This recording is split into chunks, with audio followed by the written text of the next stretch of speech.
Chapter 2 of The Mind and Its Education by George Herbert Betts. Recording by Colleen McMahon. Chapter 2. Attention. How do you rank in mental ability, and how effective are your mind's grasp and power? The answer that must be given to these questions will depend not more on your native endowment than on your skill in using attention. 1. Nature of attention. It is by attention that we gather and mass our mental energy upon the critical and important points in our thinking.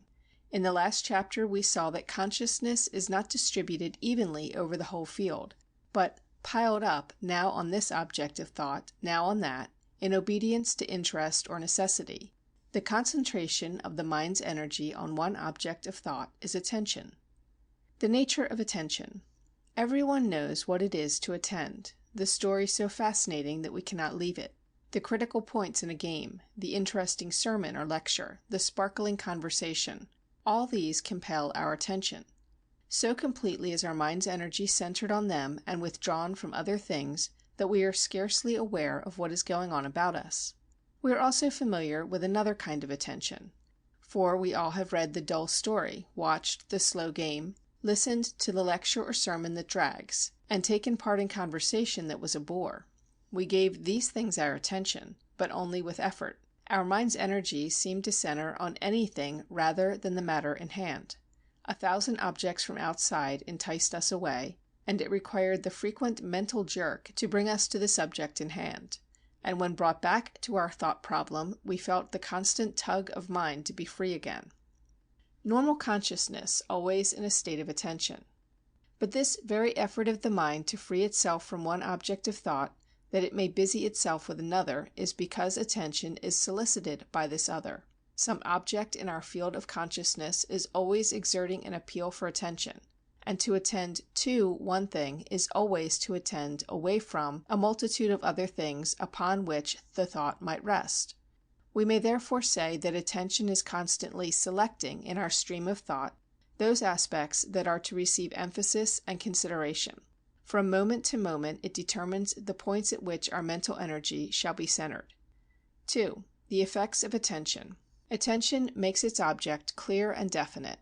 Whatever attention centers upon stands out sharp and clear in consciousness. Whether it be a bit of memory, an air castle, a sensation from an aching tooth, the reasoning on an algebraic formula, a choice which we are making, the setting of an emotion, whatever be the object to which we are attending, that object is illumined and made to stand out from its fellows as the one prominent thing in the mind's eye, while the attention rests on it. It is like the one building which the searchlight picks out among a city full of buildings and lights up, while the remainder are left in the semi-light or in darkness. Attention measures mental efficiency. In a state of attention, the mind may be likened to the rays of the sun which have been passed through a burning glass. You may let all the rays which can pass through your window pane fall hour after hour upon the paper lying on your desk, and no marked effects follow. But let the same amount of sunlight be passed through a lens and converged to a point the size of your pencil point, and the paper will at once burst into flame. What the diffused rays could not do in hours or in ages is now accomplished in seconds. Likewise the mind, allowed to scatter over many objects, can accomplish but little. We may sit and dream away an hour or a day over a page or a problem without securing results. But let us call in our wits from their wool gathering and buckle down to it with all our might, withdrawing our thoughts from everything else but this one thing, and concentrating our mind on it. More can now be accomplished in minutes than before in hours. Nay, things which could not be accomplished at all before now become possible. Again, the mind may be compared to a steam engine which is constructed to run at a certain pressure of steam, say 150 pounds to the square inch of boiler surface. Once I ran such an engine, and well I remember a morning during my early apprenticeship when the foreman called for power to run some of the lighter machinery, while my steam gauge registered but 75 pounds. Surely, I thought, if 150 pounds will run all this machinery, 75 pounds should run half of it, so I opened the valve. But the powerful engine could do but little more than turn its own wheels, and refused to do the required work. Not until the pressure had risen above 100 pounds could the engine perform half the work which it could at 150 pounds. And so with our mind. If it is meant to do its best work under a certain degree of concentration, it cannot in a given time do half the work with half the attention. Further, there will be much which it cannot do at all unless working under full pressure. We shall not be overstating the case if we say that as attention increases in arithmetical ratio, mental efficiency increases in geometrical ratio. It is in large measure a difference in the power of attention which makes one man a master in thought and achievement, and another his humble follower. One often hears it said that genius is but the power of sustained attention, and this statement possesses a large element of truth. 3. How we attend. Someone has said that if our attention is properly trained, we should be able to look at the point of a cambric needle for half an hour without winking. But this is a false idea of attention. The ability to look at the point of a cambric needle for half an hour might indicate a very laudable power of concentration, but the process, instead of enlightening us concerning the point of the needle, would result in our passing into a hypnotic state. Voluntary attention to any one object can be sustained for but a brief time, a few seconds at best. It is essential that the object change, that we turn it over and over incessantly, and consider its various aspects and relations. Sustained voluntary attention is thus a repetition of successive efforts to bring back the object to the mind. Then the subject grows and develops. It is living, not dead. Attention a relating activity. When we are attending strongly to one object of thought, it does not mean that consciousness sits staring vacantly at this one object, but rather that it uses it as a central core of thought and thinks into relation with this object the things which belong with it. In working out some mathematical solution, the central core is the principle upon which the solution is based, and concentration in this case consists in thinking the various conditions of the problem in relation to this underlying principle. In the accompanying diagram, Figure 4, let A be the central core of some object of thought, say a patch of cloud in a picture, and let A, B, C, D, etc. be the related facts, or the size, shape, color, etc. of the cloud. The arrows indicate the passing of our thoughts from cloud to related fact, or from fact to cloud, and from related fact to related fact. As long as these related facts lead back to the cloud each time, that long we are attending to the cloud and thinking about it. It is when our thought fails to go back that we wander in our attention. Then we leave A, B, C, D, etc., which are related to the cloud, and, flying off to X, Y, and Z, finally bring up heaven knows where. The rhythms of attention. Attention works in rhythms. This is to say that it never maintains a constant level of concentration for any considerable length of time, but regularly ebbs and flows. The explanation of this rhythmic action would take us too far afield at this point. When we remember, however, our entire organism works within a great system of rhythms, hunger, thirst, sleep, fatigue, and many others, it is easy to see that the same law may apply to attention. The rhythms of attention vary greatly, the fluctuations often being only a few seconds apart for certain simple sensations, and probably a much greater distance apart for the more complex process of thinking. The seeming variation in the sound of a distant waterfall, now loud and now faint, is caused by the rhythm of attention, and easily allows us to measure the rhythm for this particular sensation. 4. Points of failure in attention. Lack of concentration. There are two chief types of inattention whose danger threatens every person. First, we may be thinking about the right things, but not thinking hard enough. We lack mental pressure. Outside thoughts which have no relation to the subject in hand may not trouble us much, but we do not attack our problem with vim. The current in our stream of consciousness is moving too slowly. We do not gather up all our mental forces and mass them on the subject before us in a way that means victory. Our thoughts may be sufficiently focused, but they fail to set fire. It is like focusing the sun's rays while an eclipse is on. They lack energy. They will not kindle the paper after they have passed through the lens. This kind of attention means mental dawdling. It means inefficiency. For the individual, it means defeat in life's battles. For the nation, it means mediocrity and stagnation. A college professor said to his faithful but poorly prepared class, "Judging from your worn and tired appearance, young people, you are putting in twice too many hours on study." At this commendation the class brightened up visibly. "But," he continued, "judging from your preparation, you do not study quite half hard enough." Happy is the student who, starting in on his lesson rested and fresh, can study with such concentration that an hour of steady application will leave him mentally exhausted and limp.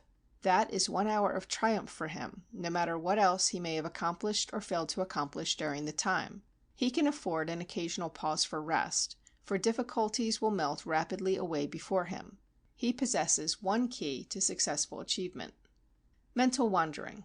Second, we may have good mental power, and be able to think hard and efficiently on any one point, but lack the power to think in a straight line. Every stray thought that comes along is a will-o'-the-wisp to lead us away from the subject in hand and into lines of thought not relating to it. Who has not started in to think on some problem, and after a few moments been surprised to find himself miles away from the topic upon which he started? Or who has not read down a page, and turning to the next, found that he did not know a word on the preceding page, his thoughts having wandered away, his eyes only going through the process of reading? Instead of sticking to the A, B, C, D, etc. of our topic, and relating them all up to A, thereby reaching a solution of the problem, we often jump at once to X, Y, Z, and find ourselves far afield, with all possibility of a solution gone. We may have brilliant thoughts about X, Y, Z, but they are not related to anything in particular, and so they pass from us and are gone, lost in oblivion, because they are not attached to something permanent.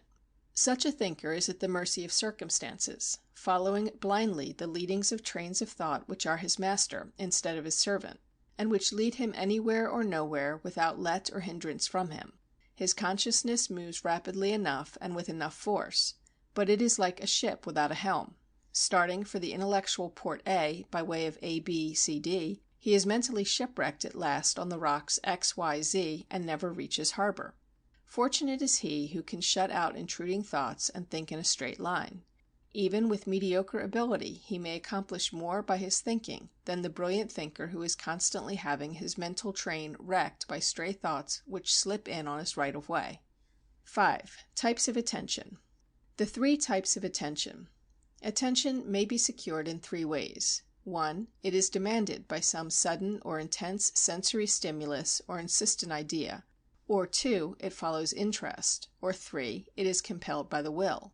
If it comes in the first way, as from a thunderclap or a flash of light, or from the persistent attempt of some unsought idea to secure entrance into the mind, it is called involuntary attention. This form of attention is of so little importance comparatively in our mental life that we shall not discuss it further. If attention comes in the second way, following interest, it is called non-voluntary or spontaneous attention. If in the third, compelled by the will, voluntary or active attention. Non-voluntary attention has its motive in some object external to consciousness, or else follows a more or less uncontrolled current of thought which interests us. Voluntary attention is controlled from within. We decide what we shall attend to instead of letting interesting objects of thought determine it for us. Interest and non-voluntary attention. In non-voluntary attention, the environment largely determines what we shall attend to. All that we have to do with directing this kind of attention is in developing certain lines of interest, and then the interesting things attract attention. The things we see and hear and touch and taste and smell, the things we like, the things we do and hope to do, these are the determining factors in our mental life, so long as we are giving non-voluntary attention. Our attention follows the beckoning of these things as the needle the magnet. It is no effort to attend to them, but rather the effort would be to keep from attending to them. Who does not remember reading a story, perhaps a forbidden one, so interesting that when mother called up the stairs for us to come down to attend to some duty, we replied yes in a minute, then went on reading. We simply could not stop at that place. The minute lengthens into 10, and another call startles us. Yes, I'm coming. We turn just one more leaf and are lost again. At last comes a third call, in tones so imperative it cannot be longer ignored, and we lay the book down, but open to the place where we left off, and where we soon hope to begin further to unravel the delightful mystery. Was it an effort to attend to the reading? Ah, no. It took the combined force of our will and of mother's authority to drag the attention away. This is non-voluntary attention. Left to itself, then, attention simply obeys natural laws and follows the line of least resistance. By far the larger portion of our attention is of this type. Thought often runs on hour after hour when we are not conscious of effort or struggle to compel us to cease thinking about this thing and begin thinking about that. Indeed, it may be doubted whether this is not the case with some persons for days at a time instead of hours. The things that present themselves to the mind are the things which occupy it. The character of the thought is determined by the character of our interests. It is this fact which makes it vitally necessary that our interests shall be broad and pure if our thoughts are to be of this type. It is not enough that we have the strength to drive from our minds a wrong or impure thought which seeks entrance. To stand guard as a policeman over our thoughts, to see that no unworthy one enters, requires too much time and energy. Our interests must be of such a nature as to lead us away from the field of unworthy thoughts if we are to be free from their tyranny. The will and voluntary attention.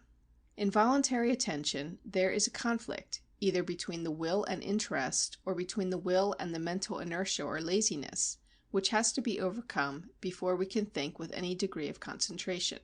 Interest says, follow this line which is easy and attractive, or which requires but little effort. Follow the line of least resistance. Will says, quit that line of dalliance and ease, and takes this harder way which I direct. Cease the line of least resistance, and take the one of greatest resistance. When daydreams and castles in Spain attempt to lure you from your lessons, refuse to follow.